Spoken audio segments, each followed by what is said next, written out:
All right. Welcome back to another episode of the Forfeit Fatherhood podcast. I am your host, Rod. So the Forfeit Fatherhood podcast is a podcast for dads by dads, where we talk about the four pillars of fatherhood, which is faith, family, fitness, and finance. As of late, we've been doing the business of fatherhood segment, where we've been going through books about business and about leadership and talking about how we can apply those to fatherhood. A lot of times in business, when we're dealing with customers, we're dealing with, other businesses, we're doing business sales or business to consumer sales. A lot about what you say is important, like how you speak to your customers, how you talk to your clients, and that rolls over into your family, how you talk to your wife, how you talk to your kids. Both are very, very important things. And so in this particular episode, we are going to talk about the book, What to Say by Philip M. Jones. And we're going to learn some of the things that he goes through, some of what he calls magic words, to help us kind of make sure we're making the right statement to our family. The worst time, right? The worst time to think about what you're going to say is in the moment that you're going to say it, right? A lot of times we are kind of reactionary to what's happening around us. Something happens with our kids and we react to what has happened, as opposed to respond. When we respond, it's because we have a thought process behind the words that are going to come out of our mouth. When we react, we typically are just kind of doing knee-jerk things or just saying things that like pop into our head in that moment. And as we know, that's not always the best thing. And then we end up having to go back, in the case of your wife, apologize. And sometimes in the case of your kids, apologize as well, because maybe what you're saying isn't what you're meaning, right? And so in this book, man, he goes through what he calls magic words, right? He goes through magic words that you can use in conversation and dialogue that get the results that you want, right? It's the best way, according to Phil, to impact and influence others, okay? So what he makes clear kind of right away is that the book prepares you for nearly every known eventuality, and it provides you with a fair advantage in almost every conversation, right? Because it's the power of the magic words, right? And he goes through a bunch of magic words, but here's a definition of what magic words are straight from the book. Okay, magic words are a set of words that talk straight to the subconscious brain. The subconscious brain is a powerful tool in decision making because it is pre-programmed through our conditioning to make decisions without overanalyzing them, right? It works like a computer. It only has yes and no outputs and can never land on maybe. It is strong and decisive and moves quickly using words that talk straight to the part of the brain that is free from maybes and responds on reflex and gives you a fair advantage in conversation and can result in you getting your own way more often.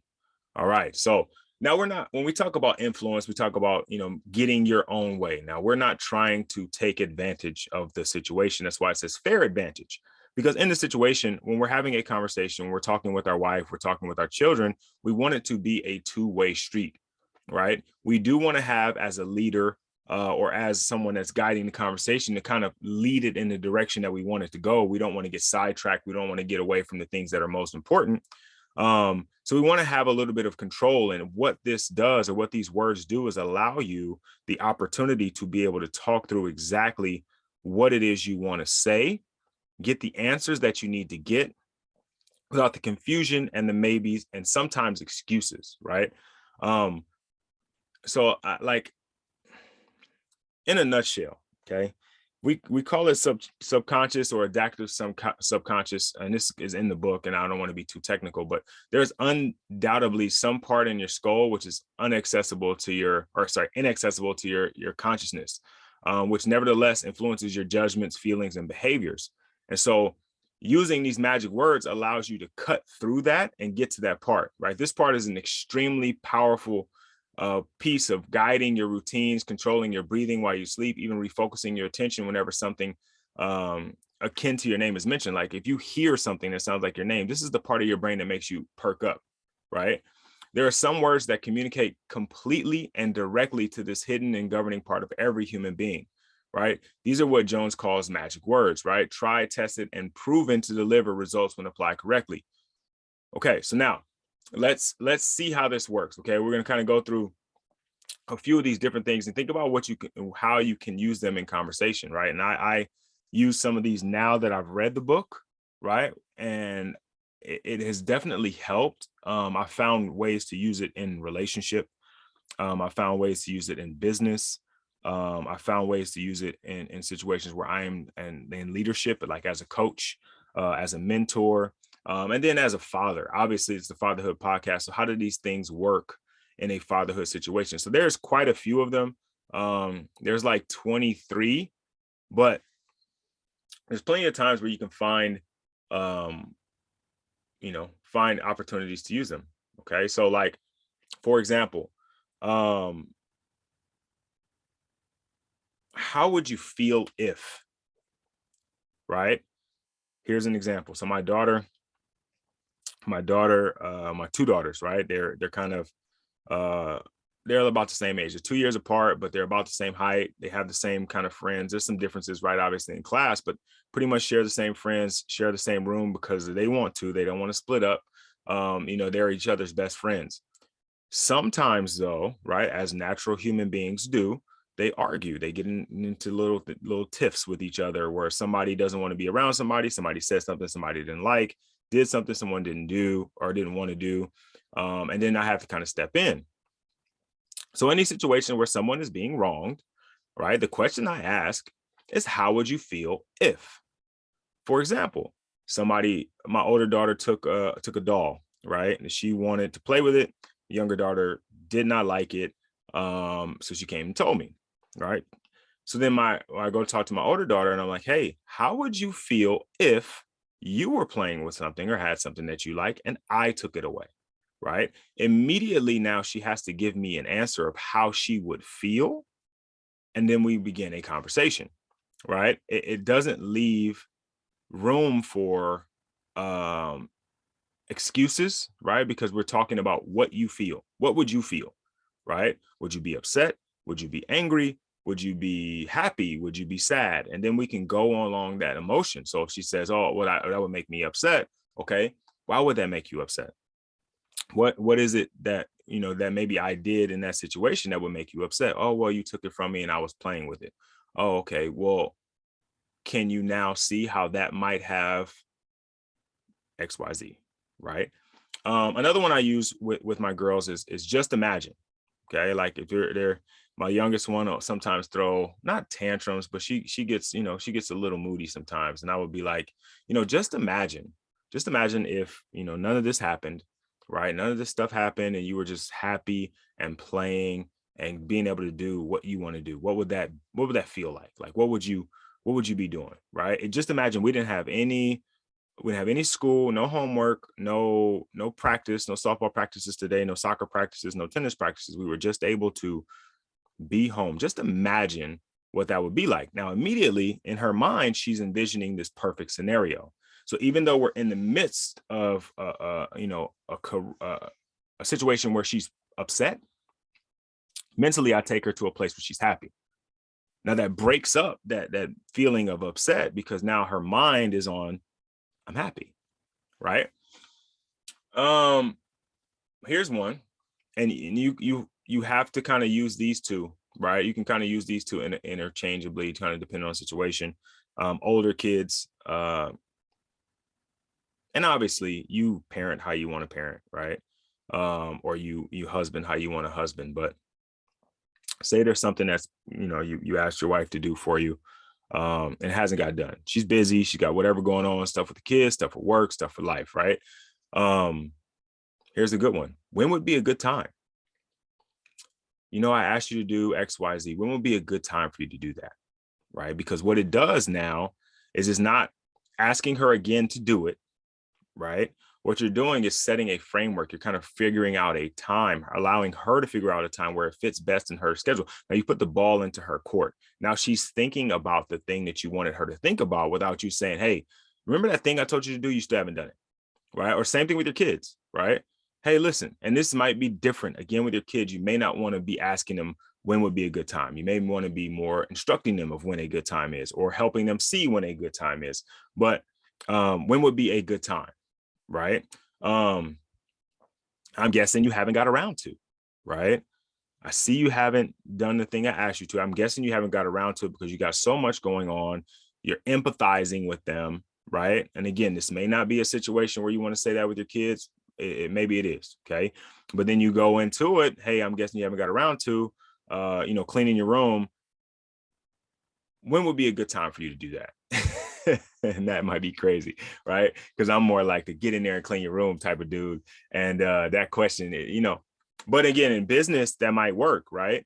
Because if you got an employee that maybe has tasks that they got, a bunch of stuff lining up, or maybe you're trying to work on a sale and like, hey, I see you click the link, but I'm guessing you haven't got around to XYZ, right? Empathize with them, understanding, right? As a leader, it's not about just telling people what to do. It's about getting people to do what they need to do when they need to do it without you having to tell them to do it, right? Getting them to align with the same vision as you. My vision is that you girls have your room clean on a daily basis. But if I have to keep telling you to get your room clean, it's not going to get clean the way it's supposed to. So I need you to be on the same page as me. I need you to think like I think. I need you to see how I see so that you can get it done. Okay. You have three options. It's another one. You got three options. You can X, you can Y, or you can Z, right? All three of those options should probably be things more along the lines of what you want, but they can be masked as things that they want, right? For example, using the clean the room thing, you can clean your room and then go do your homework. You can get your homework done and then clean your room, or you can whatever, right? Give them a third option, whatever makes sense in that situation, right? Here's one. And these are a little bit more businessy, right? Like you have three options. You can pay now, pay later, or pay in installments. You could, there's two types of people, right? There's the people that, there's kind of that kind of thing, right? I use that with my daughters with sports, right? Because my older daughter is getting a little bit more involved. Obviously, she's older, things are getting a little bit more serious. And I kind of throw this at her all the time. I was like, hey, look, there's two types of people, right? There's a type of people that get stuff done, and there's a type of people that wait for stuff to get done, right? Which one are you? Now I'm asking her to identify as what type of person she is. And now I can take that and continue the conversation. Oh, okay. You feel like you're a person that gets stuff done. Well, listen, we got some stuff that needs to get done. As a person that likes to get stuff done, this is how you should do it. Here are some suggestions for what I think you should do. Here's some ways to do it. Oh, you don't think you're a person that gets stuff done? Oh man, well, let's see if we can. If you want to try to accomplish X, Y, and Z, then we really need to be the type of person that gets stuff done. But I understand that you don't feel that way. So let's figure out how, as a person that doesn't get stuff done, we understand that maybe you won't get what you want out of life or out of this or out of that. But let me show you how we can kind of, get you in the right path, right? If then, right? If then statements. If I blank, then you blank, right?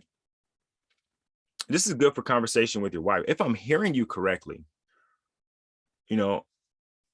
then what I think you're saying is, right? Or if I get X, Y, and Z, then I get blah, blah, blah. Or if I get this, then you get that. Some way we put if and then in there, right? Because it's giving them an opportunity to see that you're going to do something and then something's going to happen, right? I bet you're a bit like me. I bet you're a bit like me, right? And I say that to my daughters, and this is one that I use a lot because, of course, like all of us, our kids take on our traits, right? I bet you're a bit like me. Like when I was little, I did not want to clean up, right? But what I learned is that when I had my space clean, I was able to do the things that I wanted to do, right? I was able to find the toys that I wanted to play with. I bet you're a bit like me. When I was in school, I loved, math. But then the other stuff, it didn't excite me. So I kind of gave it a little bit half effort. But what I figured out is that I was good in all of those things. I just liked one thing more. So I made sure that I took care of those. And then I did a little bit extra on this one, right? Just again, ways to keep the conversation going, right? Most people, Most people feel the way you feel. This is a good one, right? And again, this is something that you can use if you have the information. If you have the information, this is like a salesy situation, right? If we're purchasing something, right? Hey, listen, what most people do is when they buy X, they typically go ahead and grab Y along with it because they figured out that it's the best way to get the best deal. Hey, what most people are doing, what most people do when they're cleaning their room is, they kind of start on one side and then work their way across. They don't just kind of bounce around and do this or that, right? Um, the good news, this is a great one. Hey, look, I know you've got a really, really busy week. We got, several practices today. You don't feel like doing it and you got your homework. But the good news is once we get through today, tomorrow we don't have anything. We get to chill, right? In the business situation, hey, listen, the good news is because you went ahead and took advantage of the opportunity, what I'm going to do is I'm going to throw in X, right? I'm sure you guys have said this. If you're in sales of any kind, if you run a business, every business sells something. You may not be selling directly to someone, but you sell something. So you've probably said this before or used it before. And if you haven't, then you probably should. What happens next? Okay, great. Look, you cleaned your room. And so what happens next is because you cleaned your room, you get to go outside and play, or you get to go play inside, whatever situation, right? What happens next? This is good for conversation with your wife, right? You guys are having, just a normal conversation. She may say something about you or some situation, right? And what we do as men typically is we internalize that, try to figure out what it means in our head. And then once we decide what it means, then that's how we're going to react. We're going to react on what we think it means, not on actually what it means. And everybody does this. But here's the question when she says, hey, listen, I really don't like the way you do this, or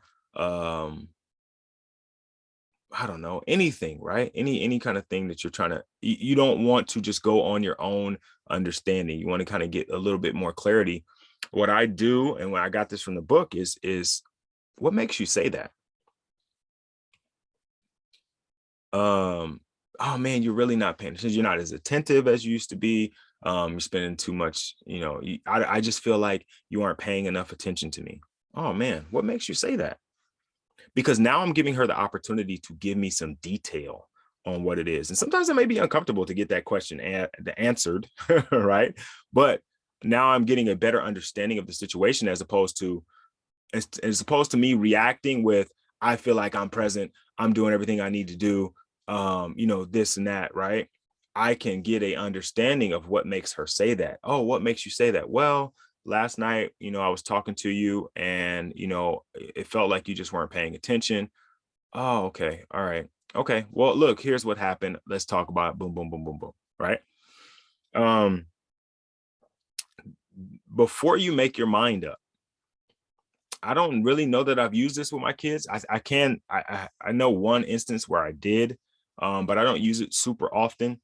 And I don't really use it super often with my wife. However, if she has something that she's trying to decide to do and I have a different feeling on how it should be done, I may say, hey, before you make your mind up, right? If I got some extra information that maybe she didn't know about before she makes her mind up, I want to say, hey, this is X, Y, and Z. This is what you got to do. Again, sales situation. Somebody's like, I don't think I really need it. Hey, listen, before you make your mind up, I don't know if you noticed, but right. Hey, I'm not sure if it's for you, but it also has do, right? Just imagine if it had doom, and then you tell them it has doom, right? But with my kids, I've used this, and it's like, before you make up your mind, okay?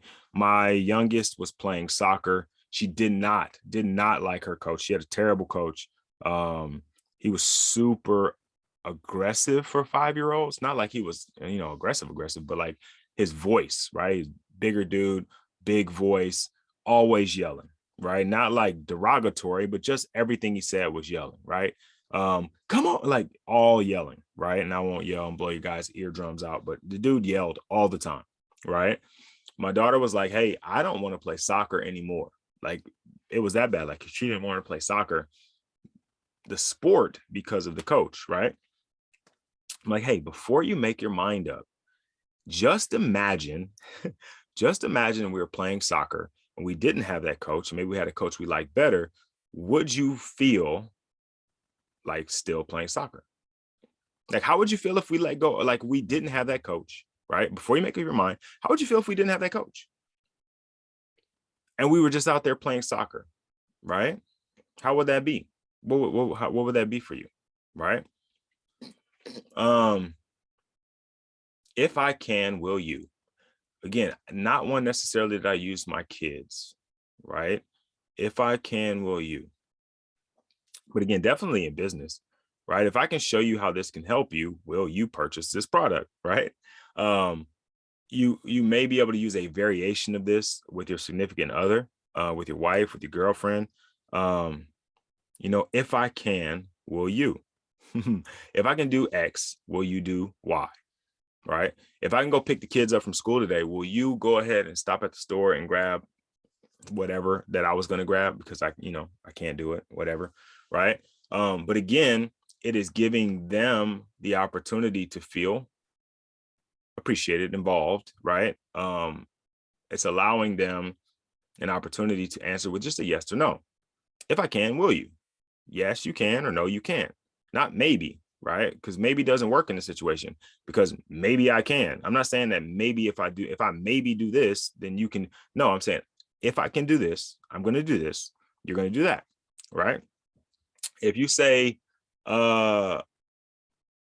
enough, right? The word enough, just in general, um, for whatever reason, right? It kind of triggers, right? Probably right now when I said enough, you probably heard it like a different way, right? Um, there's some things that you should do or could do is like if you're in a situation where you get someone to say thank you, right? But you got like some other stuff, right? Like I'm talking to my wife and we can have a conversation and we figure some stuff out and then we get to a point where we're at the end of the conversation. She's like, oh, well, thank you for bringing that up. I didn't notice that, I was doing that. Thank you for letting me know. Thank you for coming to talk to me because my wife really likes to talk things through. So we're opposite in that way is I'll just like thug it out, right? She wants to talk it out, right? Different, but I'm working on it. That's why I'm doing this kind of stuff, right? Because if I'm going to be an effective leader and CEO of my family, I need to be able to be an effective leader in general. And so leadership is important. And some of the best leadership books are in business. And so that's why I've been kind of going into these. But anyway, so get her to say thank you. And then I go, hey, just one more thing. Because she's saying thank you at that moment, she's open to doing more, right? Because she's in a position of gratitude. She's grateful. Thank you. Hey, I appreciate it. Right. So if I ask for one more thing while you appreciate what I've just done for you, you're more than likely to do it. Right. You get your kids, whatever, hey, we want to go get some ice cream. Cool, let's go get some ice cream. Give them the ice cream and they're eating ice cream and they're like, oh, thanks, Dad. And I'm like, oh, no problem. You know what? Hey, just one more thing though. When we get home, you got to clean the room. We're gonna say no. Nah, I ain't gonna do it. Like I'm so happy. I got ice cream running down my hand. Absolutely, I'm cleaning the room. Right. Or this is kind of along the same lines. Um, you know what? Can you do me a favor? Right. Thanks, Dad. Really appreciate it. Oh, no problem. Hey, do me a favor though. When we get home, right? And again, this is not you relinquishing leadership to your children. It's you guiding the conversation with control because you know the magic words to get the conversation out. A lot of times we because we are leaders, because we're fathers, because we're the head of the household, we talk at people, right? We talk at people, we tell them things, we dictate to them things that we want done. Especially as parents, we dictate to our children things we want done.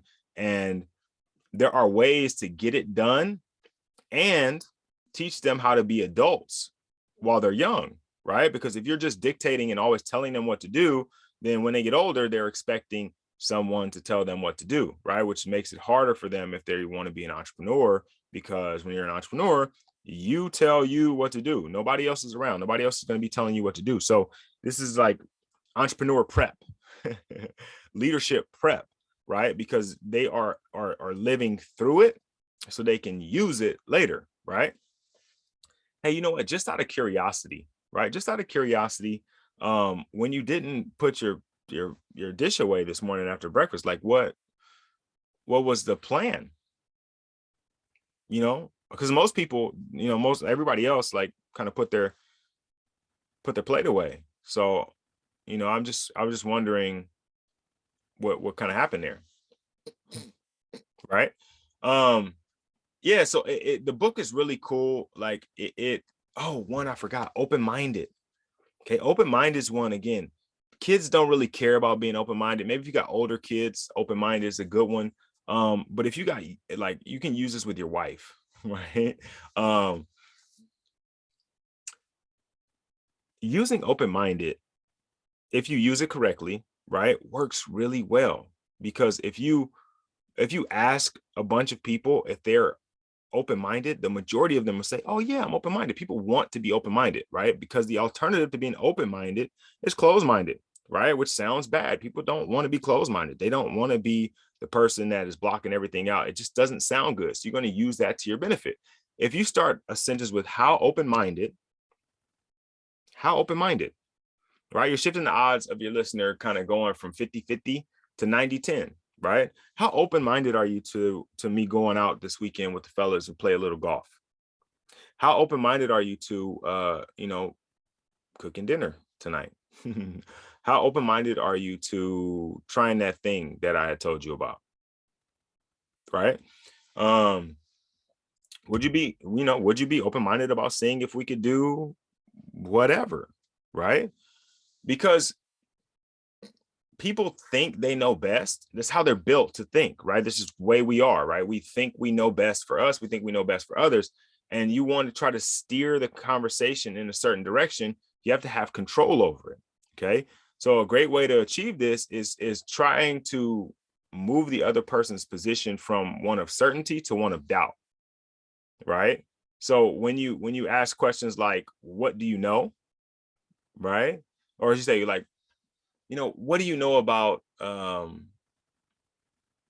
this is not a kiddie question, right? What do you know about uh I don't know.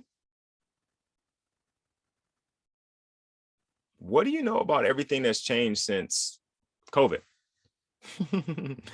um Now you got to think like, dang, what do I know? Now I'm not certain anymore.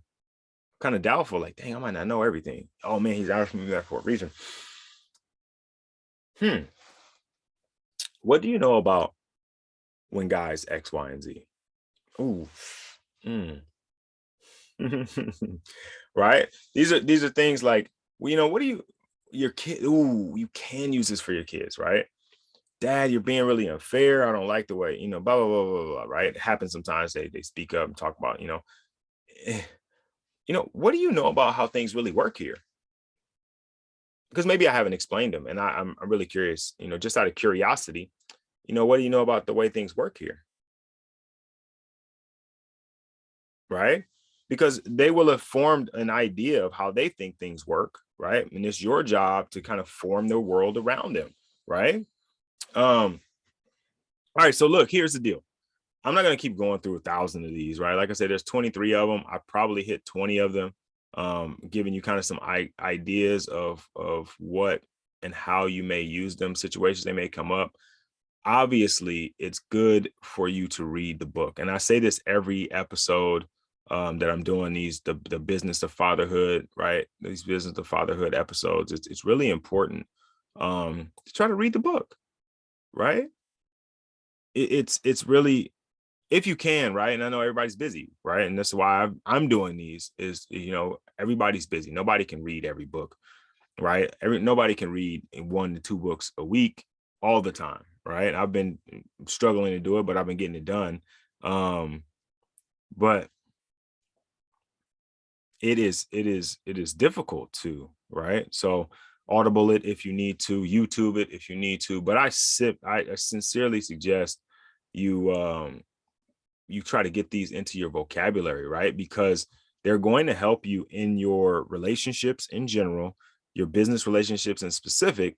And then, you can use them with your kids, with your wife, with your family, because ultimately with these podcasts and with these business of fatherhood episodes is I want to help you, just like these books, right? These books are for entrepreneurs, business leaders, managers, CEOs, all that, right? With the goal being to get them to be optimal, right? To run the best company, to run a super successful business, to create, um, mastery in something, right? And we're fathers, right? And we run a family, right? Think about it this way: your family is a business, and I don't mean to like make it sound bad, but your family is a business, right? The income you bring in, the income your wife brings in, that's the income coming into the business, right? You obviously do a service for that income.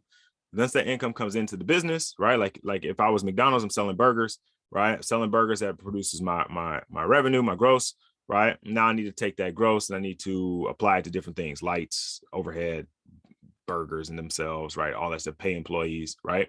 So you're bringing in income just like McDonald's does, right? You bring income into your house. Now, inside of McDonald's, there is a hierarchy of employees. In your house, there's a hierarchy of employees. There is the kids probably at the bottom, or the dog at the bottom. Kids are at next level up. Those are like your cashiers, your frontline workers, right? If you got little kids, right, they're cashiers, they're frontline workers. Like they don't, they get a little older, they're teenagers now, they're working in the kitchen, right? They're making actual burgers, right? You got a almost adult kid. They might even be a manager at times, right? They may be managing the other kids, watching them, babysitting, supervising, right? And then you've got you, right? CEO, the CEO of the household, right? You're in charge of the finances. You're in charge of making sure people eat, sleep, drink. You're in charge of making sure people have their uniforms, their clothes on their back, making sure they have an ability to get to and from work, to and from your house, to and from school, McDonald's University, right? All those things, right? So when you look at it that way, right, as a CEO of a company, you need, again, to be able to get everybody to align with your vision for the household. Now, if you're religious, there's a vision for the household that's laid out in Bibles and religious text. Or you and your COO, right? Your COO, your wife, may have sat down, or hopefully sat down, and have some ideas on how you want to run the company, how you want the employees to, the processes you want in place, how you want them to operate. But in order to do that and do that successfully, right, as a business, that's why they have all of these books and videos and conferences and seminars. Fatherhood is no different, right? You are running a company. If your family brings in $1 million, you are running in a $1 million company, right?